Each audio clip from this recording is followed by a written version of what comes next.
नमस्कार दोस्तों, स्वागत है आपका हमारे इस चैनल धूप धुनुची आरती में। दोस्तों, मैंने जैसे आप लोगों को कहा था कि जन्माष्टमी के वीडियोस के बाद जो है मैं आप लोगों के लिए दुर्गा पूजा यानी कि नवरात्रि के वीडियो जो है वो मैं शुरू कर दूंगा आप लोगों के लिए। और इस बार मैं कोशिश यही करूंगा कि ज़्यादा से ज़्यादातर जो है मैं सहज सरल वीडियो ही आप लोगों के लिए बना पाऊँ, ताकि आप सभी लोग जो है नवरात्रि के दौरान घर पे जो है माता रानी की सेवा, पूजन, आरती आदि, धूप धुंजी, धूप हवन ये सब कुछ कर पाए।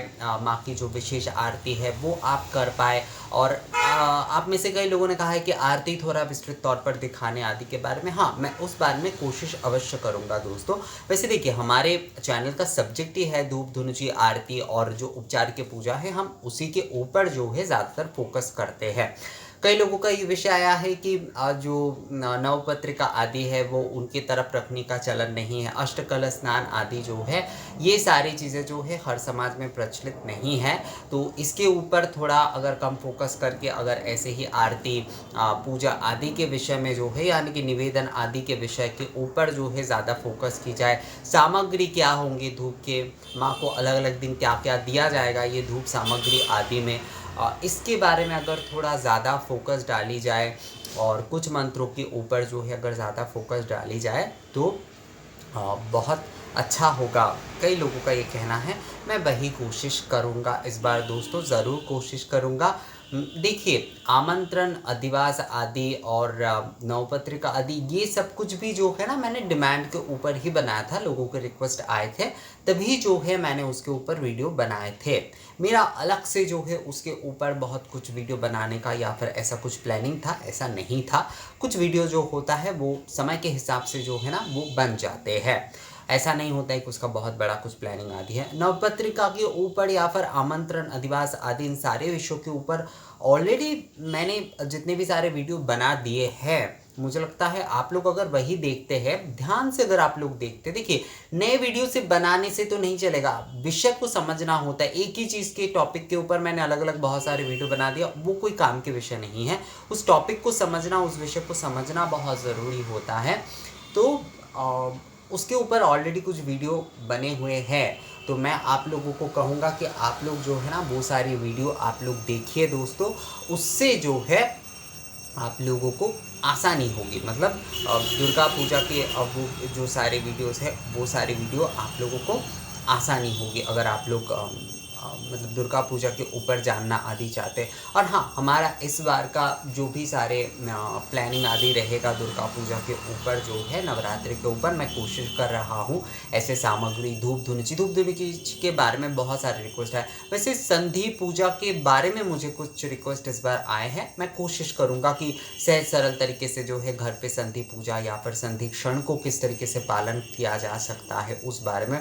देखिए, संधि पूजा की जो विषय है ना वो एक अलग विषय है, उसका एक टाइमिंग रहता है, उसका एक नियम आदि रहता है। मतलब संधि पूजा जब हम लोग कर रहे हैं तो एक जो है अष्टमी के लास्ट जो 24 मिनट होते और नवमी के शुरू के जो स्टार्ट के जो 24 मिनट होते, वो 48 मिनट के भीतर जो है ना संधि पूजन का अनुष्ठान किया जाता है। पर यहाँ पर मूल विषय ये है कि वो वहीं पर किए जाते हैं जहाँ पर माँ के जो है ना महापूजा आदि का अनुष्ठान होता है। ये मूल रूप से महापूजा जहाँ पर हो रही है, संधि पूजा अनुष्ठान मूल रूप से जो है ना उसी जगह, मतलब वहीं पर, चाहे वो पंडाल में हो, घर पे हो, वहीं पर किए जाते हैं। संधि पूजा, अर्धरात्रि पूजा, ये सारे पूजा जो है वो काम्य पूजा है, यानी कि ये नवरात्रि विधि, ये जो 9 दिन के माँ की जो सेवा पूजन विधि होते हैं, सप्तमी, अष्टमी, नवमी, इस प्रकार से जो हर दिन के एक पूजा होते हैं, ये उसमें नहीं आते हैं। ये एक्स्ट्रा पूजा है, यानी कि आप कोई कामना के साथ या फिर कुछ विशेष पूजा आप करना चाहते हैं तो इसमें ये अर्धरात्रि की पूजा, संधि पूजा आ जाते हैं। तो आप लोग जो है ना संधि पूजा को लेकर जो है बहुत सारे जो लोग मुझे सवाल पूछे, मैंने उन्हें बता भी दिया था, पिछले बार भी बता दिया था, इस बार भी बहुत लोगों को बता दिया है। देखिए, संधि पूजा जो है वो एक अलग विषय है। आप संधि क्षण में जो है माँ के सामने जैसे धूनो पुराण अनुष्ठान आदि करना चाहते हैं, और उसके साथ साथ जैसे माँ को कमल के पुष्प आप निवेदन कर रहे हैं, या माँ के 108 नाम आप जाप कर रहे हैं, माँ के आरती आदि आप कर रहे हैं, तो वो भी किए जा सकते हैं। संधि पूजा की विषय एक अलग होती है और संधि क्षण को पालन करने का विषय एक अलग होता है। मैं इसके बारे में जो है जब वीडियो बनाऊंगा संधि पूजा के ऊपर, ये थोड़ा नवरात्रि के पहले पहले बनाऊंगा। पहले जो है दूसरे वीडियो जो है वो कवर कर लेंगे दोस्तों, उसके बाद इसके ऊपर बताएंगे। मैं संधि पूजा के ऊपर आप लोग को बता दूंगा कि संधि पूजा यानी कि संधि क्षण, देखिए पूजा की जगह पर आप लोग आराधना, आरती, इन सारी चीज़ों पर जोर दीजिए। संधि क्षण के जो आराधना आरती होंगे आप उसके ऊपर जोर दीजिए कि संधि क्षण के समय ही जो है जो आराधना आरती किए जाते हैं, उस समय धूनों पुराणों का अनुष्ठान। धूनों पुराणों एक्चुअली क्या होता है दोस्तों, धूनों पुराणों असल में जो होता है जिनके घर में बलि आदि का अनुष्ठान, मतलब बलि छेदन आदि नहीं होता है।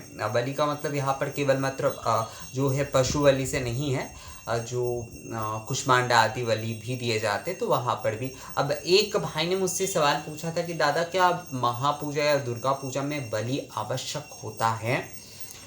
नियम के अनुसार महापूजा तब तक संपूर्ण नहीं हो सकता जब तक आप उसमें बलि प्रदान ना करें। अब ये बलि का मतलब जो है ना केवल मात्र रक्तपात नहीं होता है। हम लोग सोचते थे कि बलि का मतलब रक्तपात होता है। मानसिक तौर पर भी जो कि हमारे षड्रिपु है, वो षड्रिपु को जो है हम जब माँ के सामने निवेदन कर देते हैं, यानी कि वो हमारे लोभ क्रोध इस प्रकार के जो षड्रिपु है उन्हें जो है हम जब माँ को निवेदन कर देते, त्याग कर देते हैं एक प्रकार से। जैसे बहुत सारे जगह पर जो है जो 6 इस प्रकार के जो है ना वो जवा कुसुम के 6 या 8 लिए जाते हैं, इस प्रकार से 6 या 8 लिए जाते हैं। इस संख्या में, संख्या एक्चुअली हर परिवार के ना अपने अपने कुलाचार के हिसाब से होते हैं। तो जवा कुसुम के फूल में जो है रक्त चंदन देकर और उसे एक थाली में जो है धूप दीप प्रज्वलन आदि करके जो है वो माँ को निवेदन किए जाते हैं। और कई लोग जो है वो 6 बार जो है 6 बार नहीं 7 बार, शायद 7 बार जो है ना वो धूप आहुति देते हैं। धुंची में जो है उस समय धुंची जलाकर, ऐसे धूनों पुराणों के जैसे धूनों पुराणों अनुष्ठान थोड़ा अलग होता है और ये धूप आहुति थोड़ा अलग होता है। जो होता है माँ को धूप आहुति दिए जाते हो, उसका भी मतलब होता है कि हमने 6 बार जो है अपने षड्रिपु को जो है वो हमने तो अर्पण कर दिए, मतलब माँ को जो है हमने उस प्रकार से अर्पण कर दिए उस धूप आहुति के माध्यम से। अब हमारे मन में जो भी और सारी अभक्ति है, अभक्ति या अश्रद्धा है, क्योंकि अभक्ति और अश्रद्धा को चलते जो है ना माँ को नहीं पा सकते, तो उसे भी जो है त्याग के रूप में जो है ना उस प्रकार आहुति दे देनी होती है। तो ये एक होता है। मैं जब इसके ऊपर डिटेल्स में वीडियो बनाऊंगा आप लोगों को बताऊंगा। कई परिवार के कई नियम है, अलग अलग नियम है। बलि का मतलब केवल छेदन करना नहीं होता है, बलि का मतलब होता है त्याग। तो बलि के बिना जो है दुर्गा महापूजा असंपूर्ण बताया गया है। आप कोई भी पुराण देख लीजिए उसमें असंपूर्ण बताया गया है। बलि जो है वो आपको देना होगा, पर अब गृहस्थ जो मान लीजिए हमारा आप जैसे साधारण लोग हैं, तो हम लोग क्या जो पशु बलि आदि का देंगे या फिर जो है कुष्मांडा बलि आदि भी हमारे लिए देना संभव नहीं है। कई लोग जैसे नारियल फोड़ते हैं, इस प्रकार का करते हैं, जो साधारण गृहस्थ लोग होते हैं उस प्रकार से देते हैं।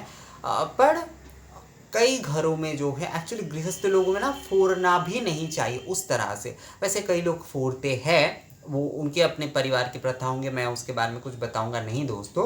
पर क्या होता है एक थाली में जो है आप वो धूप जलाइए, उसमें जो है नारियल और पुष्प आदि से जो है माँ को आप समर्पण कर दीजिए, वो आप समर्पण कर दीजिए। ये एक बहुत ज़रूरी बात है। बलि के विषय में जो है ना समर्पण एक बहुत ज़रूरी विषय है। तो बलि के बारे में जो भी लोग मुझसे पूछ रहे हैं, तो घर पे भी बलि दिए जा सकते हैं, पर घर पे बलि का मतलब यही होगा कि त्याग। बलि आपको देना ही चाहिए। अगर आप नवरात्रि के दौरान महामाया की पूजा कर रहे हैं, देवी महापूजन कर रहे हैं आप, मतलब घर पे आप साधारण तौर पे ही 10 उपचार आदि की पूजा कर रहे हैं, आरती कर रहे हैं, तो वो भी तो पूजा ही कर रहे हैं, माँ की पूजा कर रहे हैं। तो महामाया की पूजा कर रहे हैं तो वो भी एक प्रकार से महापूजा ही हो जाता है अगर देखा जाए तो उसमें बलि यानी कि निवेदन, समर्पण जो है पूरी तरीके से वो आपको कर देना चाहिए। त्याग जो है वो आपको करना चाहिए। बलि के बिना कहा जाता है कि दुर्गा महापूजा जो है ना वो संपूर्ण नहीं होता। दुर्गा महापूजा के जो है चार पार्ट जो है वो बहुत महत्वपूर्ण होता है। जैसे कि बोधन अनुष्ठान, महास्नान, मतलब हमारे इस तरफ जो दुर्गा पूजा होते हैं, बोधन अनुष्ठान, उसके साथ साथ जो है महास्नान, उसके साथ कुमारी पूजा, और जो है बलि कार्य और पूर्णा होम आदि, ये सब कुछ। तो पूर्णा होम, निराजन के बारे में भी बताया गया है, मतलब निराजन भी जो है इसका एक स्तंभ यानी कि पार्ट है।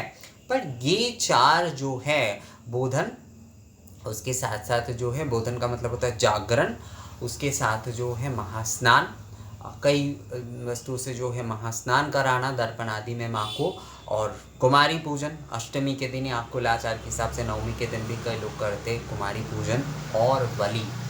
ये जो होता है ना, ये चार स्तंभ कहा गया है दुर्गा पूजा के। चार स्तंभ में से ये विषय जो है बहुत इम्पोर्टेंट है। और उसके साथ साथ निराजन यानी कि आरती को जो है, बहुत, आरती का मतलब होता है महाआरती, महापूजा की महाआरती। जो लोग ये सारे चीज़ें नहीं कर पा रहे हैं, वो अगर महाआरती करते हैं तो भी उन्हें समान फल मिलता है।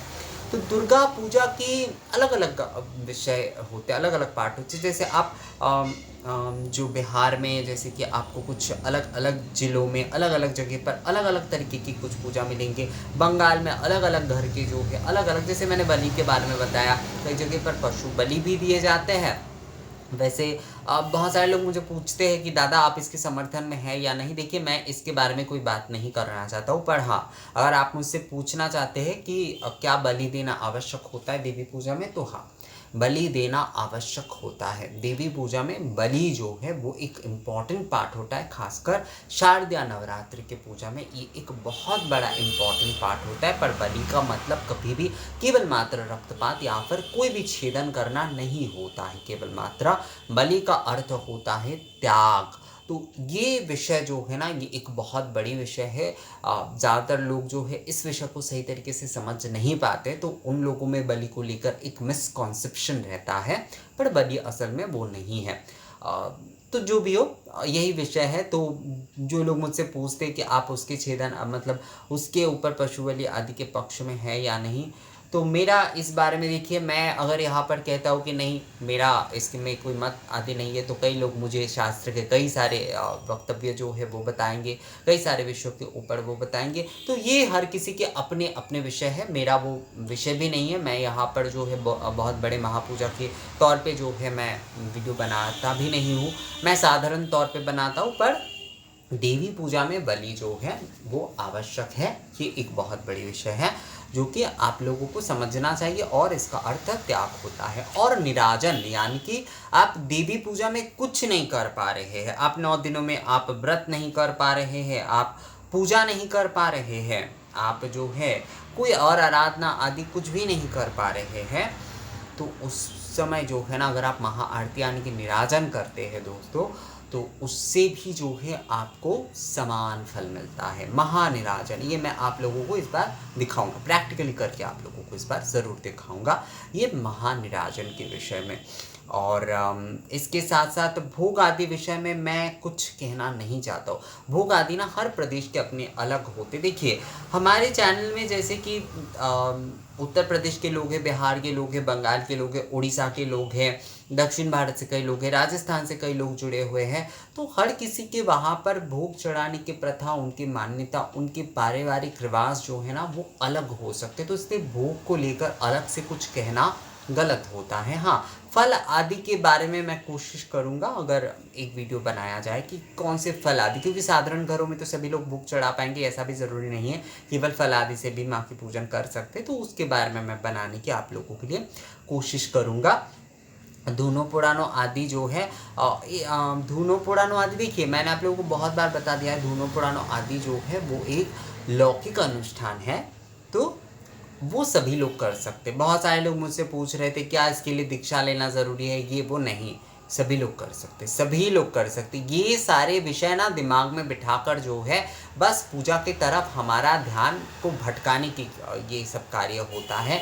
इस तरह की कार्य, इस तरह की नेगेटिविटी अपने मन में आने ही मत दीजिए। सभी लोग कर सकते हैं। वहाँ के सामने धूनो पुराण अनुष्ठान करने के लिए या धूपावन आदि करने के लिए आपको कोई विशेष दीक्षा की, आप पर विशेष कुछ की ज़रूरत नहीं है। ये एकदम सहज साधारण सरल पूजा है, ये सभी लोग कर सकते हैं दोस्तों।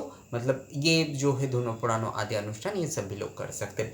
नवपत्रिका रखने के बारे में भी आप में से कुछ लोगों ने पूछा है। वैसे तो कुछ लोगों ने मुझे कहा है कि दादा आपने इन सारे विषयों पर पिछली बार तो बहुत ध्यान दिया था, जबकि हमारे इस तरफ तो वो नहीं रखा जाता है, तो आप अगर दूसरे, तो मैं इस बार जो है ना उसी विषय को ध्यान में रखते हुए सभी लोग जो चीज़ कर पाएंगे साधारण तौर पर दूध धुना जी आरती और जो निवेदन आदि विधि दूसरे ऐसे विषयों को रिलेटेड ही मैं वीडियो बनाने की पूरी कोशिश करूँगा।